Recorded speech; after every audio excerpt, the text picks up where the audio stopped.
Hey rock stars, welcome back to Metaphysical Monday. I'm Susan at the Fossil Cartel, although I'm not at the Fossil Cartel right now. I'm at home because we are closed today, so we reopened, and just to remind you, our new temporary hours are Tuesday through Saturday 12 to 6 and Sunday 12 to 5. Gotta get it straight. And we might change those hours. It just depends on how it goes. So far it's been really slow. It's still a ghost town downtown. There's nobody there, so we'll see. But that's our hours right now. So I'm gonna come to you from home on Mondays unless we change it. So I also want to let you know that our next Facebook Live shopping experience will be not this Wednesday, but the next Wednesday. And we're going to do a combination of polished things like eggs and spheres and towers and obelisks and some fossils. And if you have any special requests, let me know. And today is the anniversary of the eruption of Mount St. Helens. So I'm going to share with you about our Emerald Obsidianite, also known as Gaia Stone, and the healing properties. But first I want to share with you, so last week I talked about meditating in nature and how good and healing it is, but I also forgot to share with you my personal experience with it, and that is that especially when you're in a very high vibration place, like for instance when I was in the Red Rocks in Sedona, Arizona, and I took a hike and I sat and meditated there, I took a snapshot of the visuals, what it looked like, and also the feeling, and it was amazing. It felt so high, and so I was able to take that image and that feeling with me. So now when I meditate, I always go back there, and it helps me raise my vibration and helps me connect with the earth even more. So that's really beneficial. And just in general, you know, meditation is great for relaxing, helping you cope with difficult situations like we're in right now with the pandemic. It helps me feel centered and grounded and more mindful. And it also helps me connect with spirit. So I hope that helps you with my sharing. So today is the anniversary of the eruption of Mount St. Helens. Where were you when it erupted? I was in Delaware. I was going to the University of Delaware, and Oregon was far, far, far away. I was not very connected with it at all. I mean, I heard about it, but little did I know, years later, I'd be selling these beautiful stones that came from Mount St. Helens with the help of man. And these actually came from the second eruption, but it was discovered accidentally because what happened was, the story goes, is after the eruption happened, Weyerhaeuser had some heavy equipment in the area, and when they went to retrieve it, they noticed it was covered with the debris of the volcano.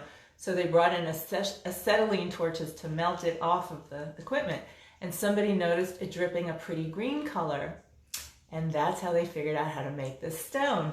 So here's what it looks like. So they pulverize the rock and they heat it up, and it takes out impurities, and it just turns into this pretty green color.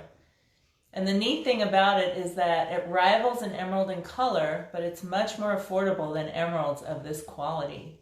And it's from Mount St. Helens, which is really neat. Now it's also called Helenite. So the two main terms for it is Mount St. Helens Emerald Obsidianite or Helenite. And that's because there are two different companies that make it. I prefer the Obsidianite because it's more of a blue-green, and the Helenite is more of a reddish-green. But it's also known by the metaphysical community as Gaia Stone. And I will tell you why. So we have all different cuts. So that was a pear-shaped cut or teardrop. Here's a round. So this information is from the Book of Stones by Robert Simmons. And he says it's a heart chakra energy of the earth. The material which the earth spewed forth from deep inside it can serve to open up the human heart, bringing into resonance with the heart of the earth. Hi, Tammy. This type of attunement is vitally important in our current times. It's extremely important that humans connect more deeply with the earth. We must learn to have compassion for the planet, because it is only in co-creative interdependency with the earth. Hi, Cheryl. with the Earth's rhythms and energetic flows, that we will find harmony, that we will assure humanity's survival here.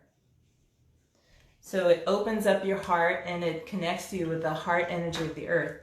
It's basically a connection to the divine feminine, and that's why I love it. Here's a pair of heart-shaped earrings. So Robert Simmons says, to consciously wear or carry one of these gifts from the heart of the Earth is to open oneself to making contact with the goddess of the Earth. It promotes loving relationships. Hi, Mara. Yeah, isn't that a pretty green? I know, I love it. It promotes loving relationships between people, and it's an ideal gift for one's romantic partner as its energies promotes the growth of love and intimacy.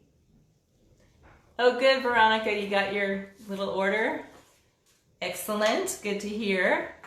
Here's a pair of dangly pear-shaped. So this Gaia Stone or Emerald Obsidianite can be used to heal tensions between parents and children or between any estranged family members or friends. It's ideal for bringing harmonious accord to groups and can be quite useful if worn or carried into committee meetings.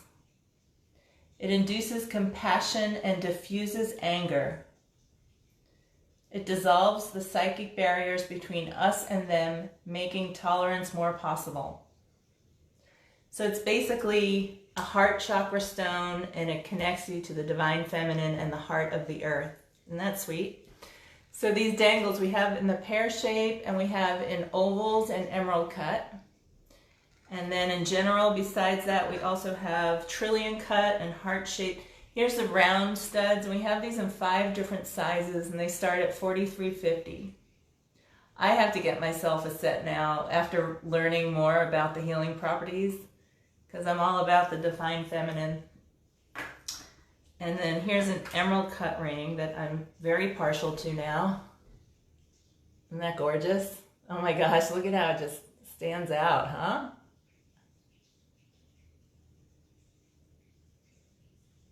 And then we have some that have some CZ, cupric zirconium accents. Yes, we could use some of that healing energy, the earth energy right now. Got to heal her, heal us. Thank you. Yes, I love this stuff so much. So pretty. Okay, so those are the ones I brought to show you today. I also want to share a little bit more of my personal collection. Yes, those are on the website. I'll put the link in the comments. Yeah, they're all, and I have a big variety of all different cuts and rings and earrings and pendants, and also men's rings too. Okay, so first of all, I want to share with you that when I showed you the mushrooms from the Grand Canyon Caverns, that at the place I worked at, I forgot to tell you that this is where I learned how to look for fossils. So the woman I was living with worked with me in the gift shop there, and she was from Iowa, and she taught me how to look for fossils. We were in the middle of the desert, the Mojave Desert in Arizona, and I thought that was the coolest thing. We didn't find like whole complete fossils, but we definitely saw evidence of ancient life. That was awesome.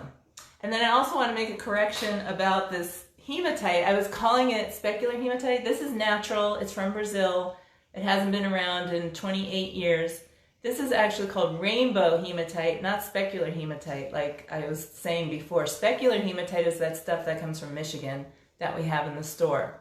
This is rainbow hematite. And I got corrected because I was looking at the Book of Stones, Robert Simmons' book about the Gaia Stone. Okay, so first of all, I'm going to share with you some of the blues and greens from my personal collection. So this is Druzy chrysocolla. This is actually one of my favorite all-time stones. I love Druzy chrysocolla. This is a big piece. This is from Peru. And I also have another piece of it because I love it so much. This one's got a little bit of a botryoidal thing happening. And of course, in the sunlight, it just sparkles. Here's a piece of, it's a slab of Amazonite that if you hold it up to the light, it's actually translucent. You can see through it. It's rough, it hasn't been polished. This one's from Brazil. Here is a gorgeous green fluorite sphere. It's very clear. It has some nice rainbows when you get it in the right light. Here's a little ruby and fuchsite sphere. It's got some great ruby. Pretty colors, and I also have a little egg.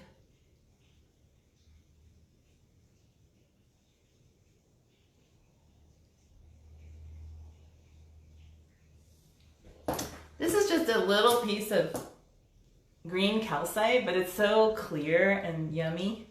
Isn't that pretty? Very glassy looking. I like the color. Oh, here's a piece of dioptase. Now this is super rare, especially when you get big crystals like this. The good stuff usually comes from Kazakhstan.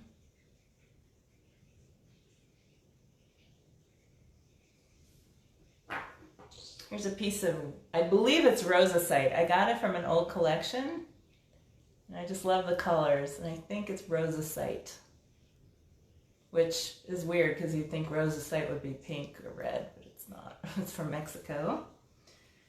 Here's a piece of cavansite. Now we have some of this in the store. This is a type of, a rare kind of zeolite from India. It's all natural. Here's a piece of druzy azurite, another one of my favorites. This one's from China. Gorgeous deep blue, and sometimes you'll see some malachite with it too.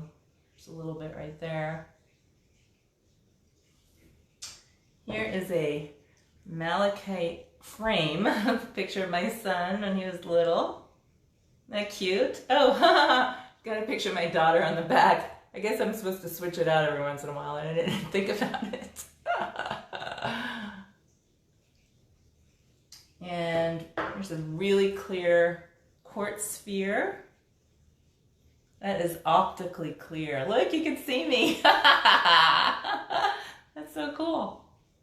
It's fun to play with because it makes the image upside down. You see that? And then I've got some big peridot. These are so hard to find this big. Now these I actually got from an old collection. I scored on these. Another couple. This is huge for peridot.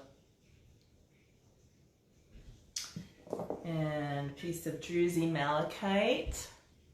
It's got the botryoidal thing happening there.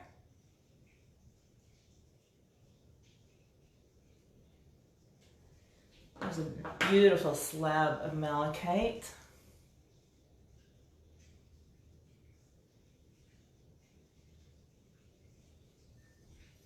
And then this is a weird piece, and I can never figure out exactly what it is because of, I don't know, it's just the color is weird. It's like a dusky blue, and it's druzy of some kind. I don't know if it's quartz or it's just very odd.